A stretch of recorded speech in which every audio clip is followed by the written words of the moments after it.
ప్రపంచంలోనే అత్యంత వేగంగా అభివృద్ధి చెందుతున్న ఆర్థిక వ్యవస్థగా భారత్ నిలిచింది. ఈ మేరకు వార్షిక నివేదికను ఆర్బీఐ విడుదల చేసింది. వచ్చే ఆర్థిక సంవత్సరం 2026లో కూడా ప్రపంచంలోనే అత్యంత వేగంగా అభివృద్ధి చెందుతున్న ప్రధాన ఆర్థిక వ్యవస్థగా భారత్ కొనసాగుతుందని రిజర్వ్ బ్యాంక్ తెలిపింది. ద్రవ్యోల్బణ అంచనా, జీడీపీ విస్తరణలో నియంత్రణ ద్రవ్య విధానం ముందుకు సాగడానికి మద్దతునిస్తుందని స్పష్టం చేసింది. ఈ మేరకు రిజర్వ్ బ్యాంక్ ఆఫ్ ఇండియా తన వార్షిక నివేదికను విడుదల చేసింది. భారత ఆర్థిక వ్యవస్థ, దాని దృఢమైన స్థూల ఆర్థిక విధానాలు, బలమైన ఆర్థిక రంగం, స్థిరమైన వృద్ధిని పెంచుకోవడం ద్వారా 2025-26 ఆర్థిక సంవత్సరంలో వేగంగా అభివృద్ధి చెందుతున్న ప్రధాన ఆర్థిక వ్యవస్థగా కొనసాగుతుంది.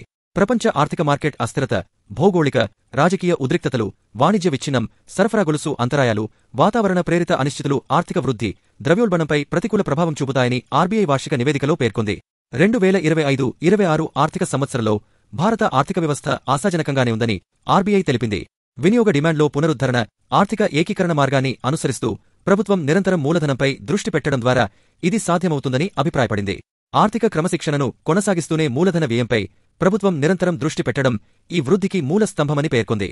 ప్రపంచ వాణిజ్యంలో భారత్ భాగస్వామ్యం పెరుగుతోందని ఆర్బీఐ తన వార్షిక నివేదికలో స్పష్టం చేసింది. ఈ ఏడాది కేంద్ర బడ్జెట్లో ప్రకటించిన national manufacturing mission make in ఇండియాను మరింత బలోపేతం చేస్తుంది.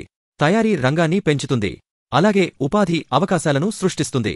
14 స్వేచ్ఛా వాణిజ్య ఒప్పందాలు, 6 ప్రాధాన్యత వాణిజ్య ఒప్పందాల్లో భారత్ భాగస్వామి. యుఎస్, ఒమన్, పెరు, ఈయుతో వాణిజ్య ఒప్పందాల కోసం చర్చలు జరుపుతోంది. ఈ వాణిజ్య ఒప్పందాలు ఆర్థిక వృద్ధికి తోడ్పడవచ్చు. 2024-25 ఆర్థిక సంవత్సరంలో పలు ఒడిదొడుకులు ఎదుర్కొన్న భారత ఆర్థిక వ్యవస్థ బలంగా నిలబడిందని ఆర్బీఐ వార్షిక నివేదికలో తెలిపింది.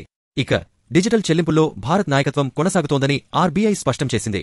ప్రపంచంలోనే రియల్ టైం చెల్లింపుల్లో భారత్ 48.5% వాటాను కలిగి ఉందని తెలిపింది. స్థిరమైన స్థూల ఆర్థిక పరిస్థితులు, ఈక్విటీ మార్కెట్ విలువలలో నియంత్రణ మధ్య భారత ఈక్విటీ మార్కెట్లు స్థితిస్థాపకంగా ఉంటాయని పేర్కొంది.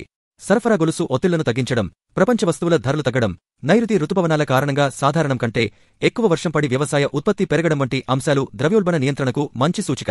టారిఫ్ విధానాలలో మార్పులు ఆర్థిక మార్కెట్లలో అప్పుడప్పుడు అస్థిరత కొనసాగొచ్చు. ఎగుమతులపై ప్రభావం చూపొచ్చని ఆర్బీఐ తన వార్షిక నివేదికలో పేర్కొంది.